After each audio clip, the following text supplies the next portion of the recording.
Welcome to the Learning Pines YouTube. We hope this video helps. In this video, I will show how to make Kurebat cookies using an easy method. First, ensure you have all your ingredients ready, including 2 cups of all-purpose flour, 1 cup of granulated sugar, and 1/2 cup of unsalted butter. Next, preheat your oven to 350 degrees Fahrenheit and line a baking sheet with parchment paper.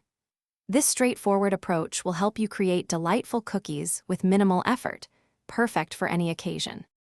Now, let's get our hands a little messy. In a large bowl, cream together 1/2 cup of softened butter and 1 cup of granulated sugar until the mixture is light and fluffy.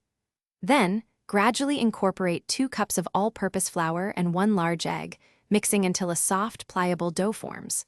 Once combined, roll the dough into small, uniform balls, each about 1 inch in diameter, ensuring even baking. It's time to bake our delicious Kurebat cookies. Carefully place the rolled dough balls onto your prepared baking sheet, ensuring they are spaced about 2 inches apart to prevent them from sticking together. Bake them in the preheated oven for 10 to 12 minutes, or until the edges turn a light golden brown. Once baked, let the cookies cool on the baking sheet for 5 minutes before transferring them to a wire rack to cool completely.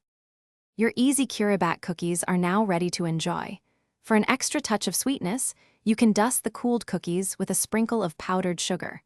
Store any leftover cookies in an airtight container at room temperature for up to 5 days to maintain their freshness. They are perfect with a cup of tea or coffee. Remember to check the description below for a link to the Owala water bottle and other great deals. Thanks for watching, and happy baking! Thanks for watching. Consider subscribing if we helped you.